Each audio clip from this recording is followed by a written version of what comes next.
The historic fact, it is related, but Allah is all-knowing, that there was once in the city of Kaukaban in Yaman a Badawi of the tribe of the Fadli, whose name was Abu al-Hasan. At an early age he lived nomadic life and had become a polished citizen and rich merchant. He had married in his youth, but Allah had called his wife into his mercy after a years of marriage. Thus it was then Abu al-Hasan friends were always praising him to marry again and quoting these words of the poet. Rise up and hear the session sing. The girls are here for marrying, and a glad waves an almanac, whose scented leaves point ever back, and tell about the spring. At length Abu al-Hasan could hold out against these persuasions no longer, so he entered into communication with the old woman, who negotiated marriage, and became betrothed to a damsel as beautiful as the moon shining on the sea.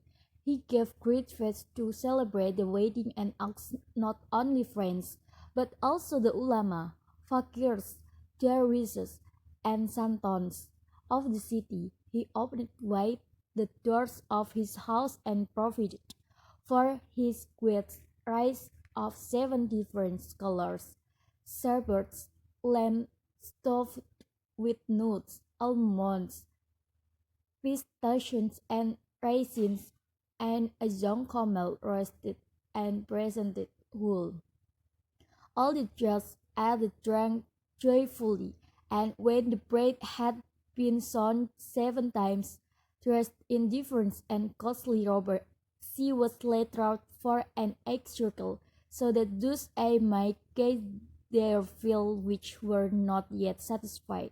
After that, the old woman led her into the bridal chamber and opened a bed as high as the throne, prepared her in every way for the entrance of her lord.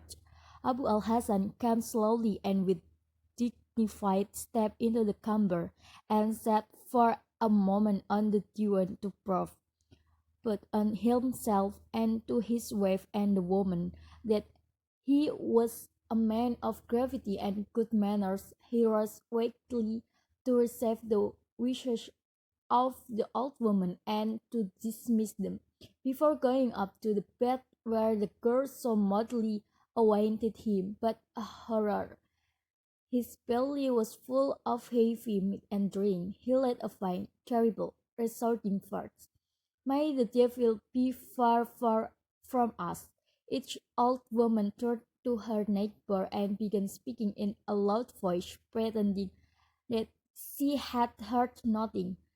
The bride, instead of laughing or mocking, chicken and rattled her breakfast to add to the covering noise. But Abu al-Hasan, more than half did with mortifications, pleaded appraising it, and ran down into the court. He saddled his mare, and leaping upon the back fluttered the shadows of the night away from his house, his marriage, and his bride. He left the city, he crossed the deserts, he came to the seaside and went aboard a boat bound for India. In time he came to the Malabar coast. There he became acquainted with many men from Yaman, who spoke so well of him to the king of that land that he was appointed captain of the royal guard. He lived in enjoyment of the post for 10 years, honored and respected in the midst of luxury, and whenever the memory of his worth came to him, he banished it from his mind as the Augustine. But the end of the 10 years he was seized with a great longing for his native land and pined for his city and his house, and well nigh died of his exile. One day he could resist and solicitations of his soul no longer. Therefore, with a even asking leave of the king, he absconded and returned to the land of Hathram and Zaman. He disguised himself as a driving and journey on foot towards Kaukaban. Come to a hill which overlooks that city, he gets down upon the church of Hill Old House and, with tears in his eyes, exclaimed, "Pray God and that no one records me. May he have made the forget." He came down from the hill and took side streets that would lead him to his house. As we went, he saw an old woman sitting on the door, taking the lash from the head of the little 10 years old girl. He heard the child saying, "Mother, I wish to know my age. One of my friends is going to catch my horoscope.